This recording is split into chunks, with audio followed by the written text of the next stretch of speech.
इस particular method के अंदर जो पैरामीटर पास करा गया है वो है ये, जो कि बहुत इंपॉर्टेंट है और आप बहुत इजीली देख सकते हो कि यहाँ पे जो वर्ड लिखा है उसका बहुत इंपॉर्टेंस है और इसी वजह से आपको चैनल को सब्सक्राइब जरूर करना चाहिए। Hello guys and welcome to Learn By Art. आज के इस ट्यूटोरियल में हम लोग क्लास के स्ट्रक्चर को बहुत ध्यान से समझने की कोशिश करेंगे और हम लोग ये देखने की कोशिश करेंगे कि क्लास के हर एक लिखे हुए कीवर्ड में क्या इन्फॉर्मेशन छुपी होती है या क्या वो एग्जैक्टली होते हैं। So let us start without wasting any further time.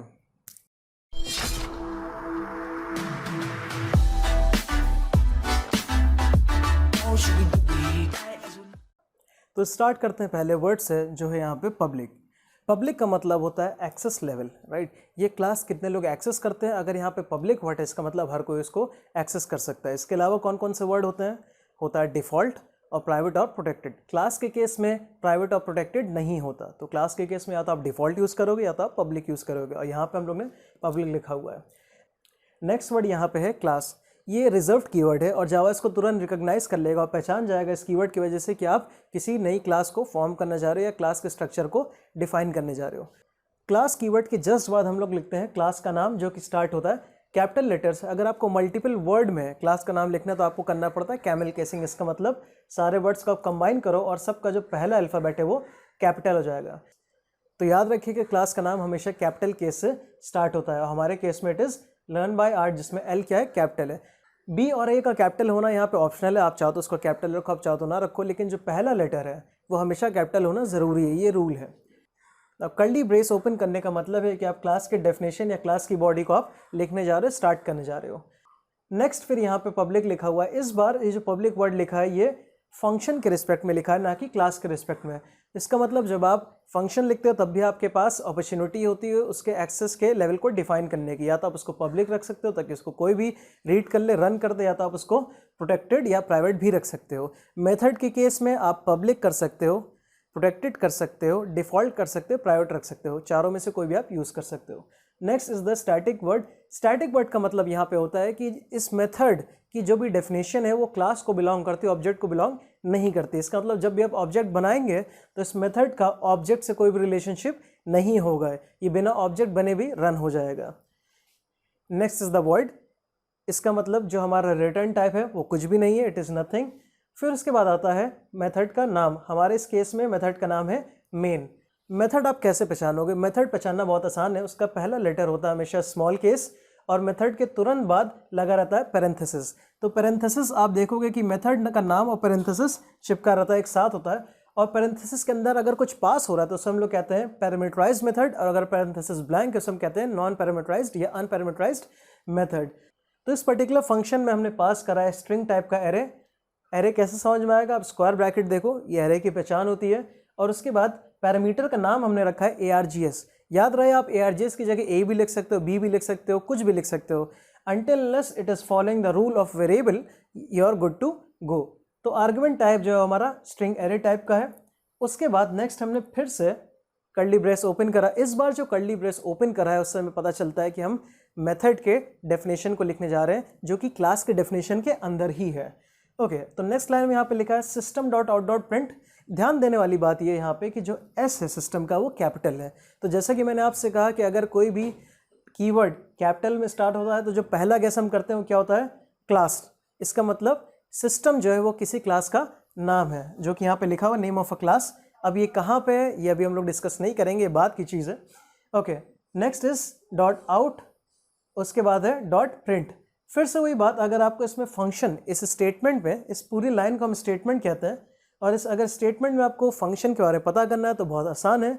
आप देखो कि जो पहला लेटर है इस पर्टिकुलर कीवर्ड का वो स्मॉल है और उसके बाद तुरंत पैरेंथेसिस लगा हुआ, और इस बार भी पैरेंथेसिस खाली नहीं है, पैरेंथेसिस के अंदर हमने यहाँ पे हमने स्ट्रिंग को भेजा है, राइट।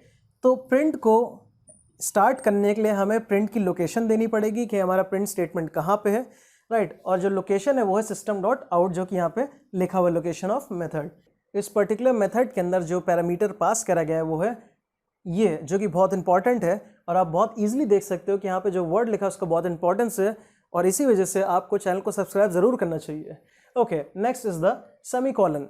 सेमीकोलन मीन्स कि स्टेटमेंट का एंड आप कर रहे हो, किसी भी पर्टिकुलर स्टेटमेंट का एंड जावा लैंग्वेज में हमेशा सेमीकोलन दे के ही किया जाता है। ध्यान रहे अगर आप सेमीकोलन गलत जगह लगाते हो, फॉर एग्जाम्पल यहाँ पे, तो इसका मतलब ये है कि आपने जो मेन की डेफिनेशन थी उसको टर्मिनेट कर दिया। सेमीकोलन का मतलब है टर्मिनेशन, राइट। यहाँ पे ध्यान देना ज़रूरी है कि आप सेमीकोलन कहाँ पे लगा रहे हो। अगर आप सेमीकोलन गलत जगह प्लेस करते हो तो पर्टिकुलर डेफिनेशन या बॉडी टर्मिनेट हो जाती है। तो हमेशा ध्यान दीजिएगा सेमीकोलन सही जगह होना चाहिए। Okay, next is the closing brace. Now closing brace मतलब अगर आप ध्यान से देखो तो जो सबसे लास्ट में ओपन हुआ था वही सबसे पहले क्लोज होता है। तो हमारे इस पर्टिकुलर केस में हमने लास्ट में जो ओपन करा था वो था मेथड की बॉडी, इसलिए जो सबसे पहले क्लोज होगा वो मेथड की बॉडी होगा या मेथड का डेफिनेशन होगा। जैसे कि आप देख पा रहे हो कि ये जो लाइफ टाइम है इस मेथड का वो यहाँ से लेके यहाँ तक हो गया। इसका मतलब कि ये मेथड कब तक एक्टिव रहेगा, जब तक उसके अंदर की सारी चीज़ें एग्जीक्यूट ना हो जाए। एक बार एग्जीक्यूट आता तो मेथड अपने आप खत्म हो जाएगा हमारे डेफिनेशन के according. Next is the closing of class. तो जो सबसे पहले हमने ओपन करा था वो सबसे आखिरी में क्लोज होता है। इसका मतलब हमने क्लास डेफिनेशन को सबसे पहले ओपन करा था, वो सबसे एंड में क्लोज हुई यहाँ पे। और एक बार अगर आपने क्लास को क्लोज कर दिया, इसका मतलब you are ready to compile it. एक बार अगर क्लास सही तरीके से कंपाइल हो जाती है, इसका मतलब आपका प्रोग्राम रेडी है रन होने के लिए JVM के अंदर। क्लास डेफिनेशन या मेथड डेफिनेशन को हम ब्लॉक भी बोलते हैं बहुत बार। तो इस प्रोग्राम के अकॉर्डिंग जो ये कर्ली ब्रेसेस रिप्रेजेंट कर रहे हैं वो है मेथड ब्लॉक, और जो ये curly braces, pair of curly braces represent कर रहे हैं वो है क्लास ब्लॉक। अगर आपसे कोई पूछता है कि आइडेंटिफायर क्या है, तो उसका आंसर ये है कि जो भी नाम आपने अपने स्ट्रक्चर में दिया है, फॉर एग्जांपल इस क्लास का नाम आपने दिया है लर्न बाय आर्ट, इस फंक्शन का नाम है मेन, तो ये सब के सब नाम जो आप यूज़ कर रहे हो किसी स्ट्रक्चर के अंदर उसे हम लोग कहते हैं आइडेंटिफायर। इसका मतलब ये आइडेंटिफायर हो गए नाम, कर्ली ब्रेसेस से ओपन क्लोज जो होता है उसे हम लोग कहते हैं ब्लॉक, और ये पूरा का पूरा क्लास का डेफिनेशन। अगर आपके क्लास के डेफिनेशन के अंदर कोई भी सिंटैक्स गलत है तो कंपाइलर एरर थ्रो करेगा, और वो तब तक डॉट क्लास फाइल को जनरेट नहीं करेगा जब तक आप उस एरर को रिमूव नहीं कर देते। It is important to know कि इस फाइल को जब आप सेव करते हो तो उसका फाइल का जो एक्सटेंशन होता है वो होता है डॉट जावा, और ये वही फाइल है जिसको आप कंपाइलर को फीड करते हो। कंपाइलर इसको रीड करता है, इसमें से एरर ढूंढने की कोशिश करता है। जब उसको एरर नहीं मिलता है तो वो फाइल को कंपाइल करके आपको देता है डॉट क्लास। इसका मतलब अगर आप कहते हो कि आप प्रोग्राम रन कर रहे हो तो एक्चुअली में आप JVM के ऊपर डॉट क्लास को रन कर रहे होते हो। तो जब भी आप डॉट क्लास को रन कर रहे होते हो JVM के अंदर, तो हमारा एग्जीक्यूशन स्टार्ट होता है हमेशा मेन के डेफिनेशन के बाद से। इसका मतलब कि मेन के डेफिनेशन या मेन के बॉडी के अंदर जो भी लिखा होगा वो वहीं से एग्जीक्यूशन स्टार्ट होगा, और एग्जीक्यूशन चलेगा टॉप टू बॉटम मैनर में, राइट। इसका मतलब ये है कि हर क्लास के अंदर एटलीस्ट एक मेन होना ज़रूरी है, और एक बार आपने एग्जीक्यूशन स्टार्ट कर लिया, ऑब्जेक्ट क्रिएट कर दिया, तो आप ऑब्जेक्ट से दूसरे ऑब्जेक्ट को इनिशिएट कर सकते हो, and so on. So that's it for today guys. अगर आपसे कोई पूछता है कि स्ट्रक्चर ऑफ क्लास क्या होता है, तो आपके पास पूरे के पूरे टर्मिनोलॉजी और पूरी कंप्लीट स्टोरी है उसको बताने के लिए। So thank you.